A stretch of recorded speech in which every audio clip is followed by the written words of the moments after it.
샬롬. 제목은 입으로 시인하는 대로 되리라입니다. 하나님께서는 죽고 사는 것이 혀의 권세에 달려 있다고 말씀하지요. 그래서 믿음으로 긍정적인 고백을 하며 하나님 역사를 입으로 시인하면 모든 문제를 해결받고 하나님께 영광 돌릴 수가 있습니다. 입술의 고백이 그만큼 중요하다는 것이지요. 그러면 믿음의 고백으로 항상 승리의 삶을 영위하려면 어떻게 해야 할까요? 첫째는 긍정적인 믿음의 고백의 중요성이 있습니다. 어떤 일을 만날 때 하나님을 믿는 사람일수록 더 긍정적이어야 합니다. 하나님을 믿지 않는 사람 중에도 긍정적인 자세로 어려움을 이기고 성공하는 경우가 있는 것을 보게 되죠. 물론 입술로 긍정만 한다고 되는 것은 아닙니다. 최선을 다하는 노력과 인내, 지혜가 필요하지요. 그러나 무엇보다 중요한 것이 바로 믿음의 고백입니다. 이스라엘 백성이 광야 생활을 마치고 가나안 땅으로 들어가기 전 먼저 12명의 정탐꾼을 보냈죠. 그 중에 10사람은 가나안 거민을 두려워하였습니다. 그 땅을 악평하며 부정적인 고백을 하였지요. 그러나 여호수아와 갈렙은 하나님의 약속을 믿었기 때문에 긍정적인 대답을 합니다. 우리가 두루 다니며 탐지한 땅은 심히 아름다운 땅이라 여호와께서 우리를 기뻐하시면 우리를 그 땅으로 인도하여 들이시고 그 땅을 우리에게 주시리라. 이는 과연 적과 꿀이 흐르는 땅이니라. 오직 여호와를 거역하지 말라. 또 그 땅 백성을 두려워하지 말라. 그들은 우리의 밥이라. 그들의 보호자는 그들에게서 떠났고 여호와는 우리와 함께 하시느니라. 그들을 두려워 말라. 이러한 믿음의 고백, 긍정의 고백을 한 여호수아와 갈렙은 가나안 땅에 들어갔습니다. 그러나 부정적인 고백을 한 10명의 정탐꾼과 그들의 말을 듣고 불평한 당시 20세 이상의 이스라엘 백성은 가나안 땅에 들어가지 못하고 광야에서 죽었습니다. 어떤 일을 만날 때 여호수아와 갈렙 같은 믿음의 고백이 필요합니다. 마태복음 8장을 보면 백부장 고백이 나오죠. 백부장의 믿음의 고백이 나옵니다. 그는 자기 하인의 중풍을 고치기 위해서 예수님을 찾아왔죠.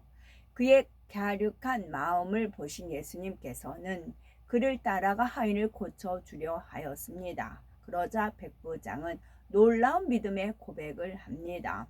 주여, 내 집에 들어오심을 나는 감당치 못하겠사오니 다만 말씀으로만 하옵소서. 그러면 내 하인이 낫게 싸움나이다. 나도 남의 수하에 있는 사람이요 내 아래도 군사가 있으니 이더러 가라 하면 가고 저더러 오라 하면 오고 내 종더러 이것을 하라 하면 하나이다. 백부장의 고백을 들은 예수님께서는 이스라엘 중 아무에게서도 이만한 믿음을 만나보지 못하였노라 하며 그의 믿음을 칭찬하였습니다. 과연 백부장이 시인한 대로 하인의 병이 깨끗이 나았지요. 마가복음 7장에 나오는 스로보닉의 여인은 어떤 믿음을 고백을 하였습니까? 여인은 딸에게 들린 귀신을 쫓아주시라고 예수님의 발 앞에 엎드려 간구합니다. 예수님은 뜻밖에도 자녀의 떡을 취하여 개들에게 던짐이 마땅치 아니하니라 말씀하지요. 보통 사람 같으면 개 취급을 당했으니 모멸감으로 돌아갔을 겁니다. 하지만 여인은 그렇지 않았지요. 주여 올소이다마는 상아래 개들도 아이들의 먹던 부스러기를 먹나이다 하며 겸비한 고백으로 은혜를 구했습니다. 딸에 대한 헌신적인 사랑, 반드시 응답받고자 하는 마음과 변함없는 믿음이 얼마나 감동적입니까? 어떠한 말씀에도 오해하지 않고 변개하지 않는 선한 마음이 참 아름답습니다. 여인의 선과 믿음을 보신 예수님께서는 돌아가라, 귀신이 네 딸에게서 나갔느니라 하셨습니다. 그 말씀을 듣고 집에 돌아가 보니 딸이 침대에 누워 있는데 귀신이 나가 정상으로 돌아와 있었지요. 믿음대로 즉시 응답을 받은 겁니다. 우리도 어떤 어려움을 만나더라도 겸비한 자세로 하나님 앞에 구할 때 반드시 응답을 받습니다. 야고보서 1장 15절에 모든 사람에게 후히 주시고 꾸짖지 아니하시는 하나님께 구하라 그리하면 주시리라 말씀한 대로이지요. 또한 성경에 보면 입술로 매를 자청한 사람이 있는가 하면은 복을 받는 사람이 있습니다.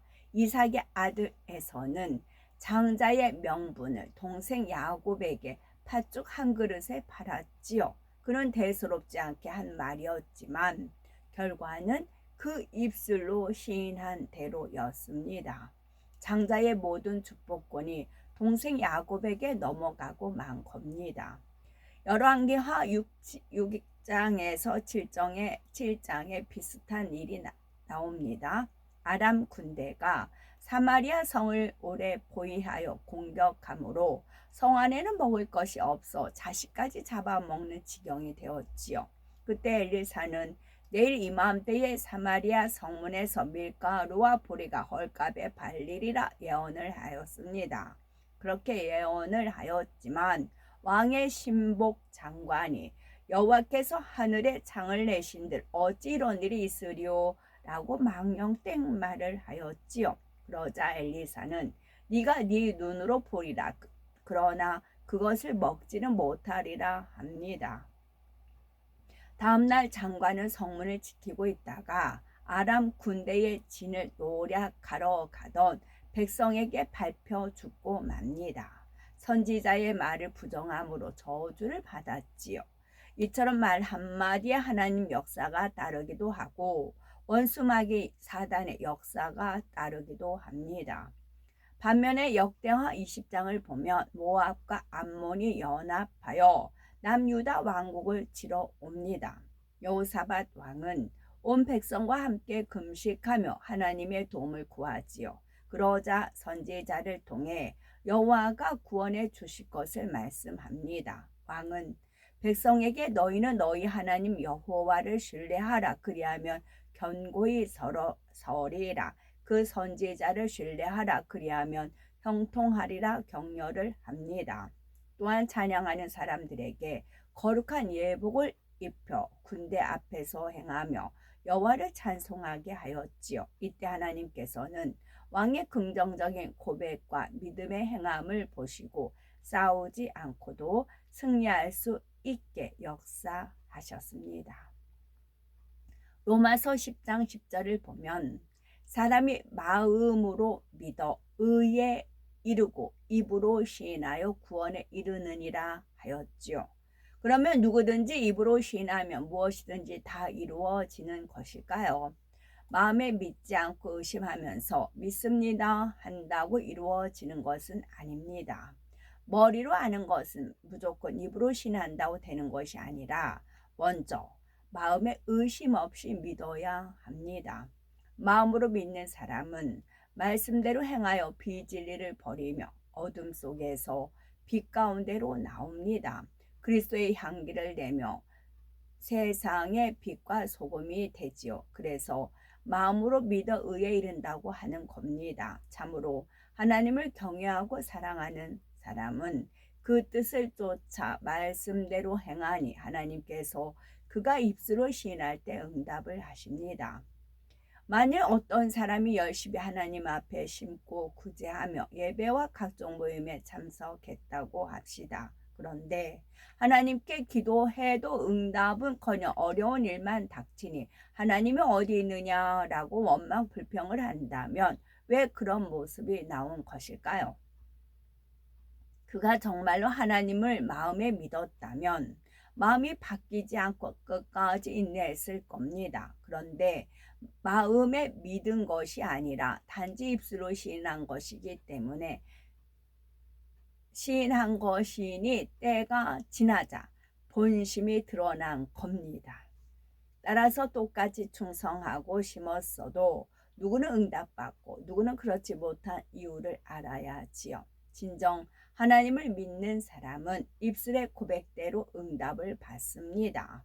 믿지 못하는 사람은 입술로 고백했다 해도 그것이 참이 아니기 때문에 응답받지 못하는 것이며 시간이 지나면 그 마음에 악이 드러납니다. 야고보서 3장 11절에 샘이 한 구멍에서 어찌 단물과 쓴물을 내겠느냐라고 말씀을 하셨지요. 믿습니다 해놓고 다음에 부정하는 쓴물을 낸다면 그것은 믿음이 아닙니다. 그러나 인내하며 끝까지 하나님을 믿어드리면 하나님께서는 우리가 신한 대로 반드시 응답을 해주시지요.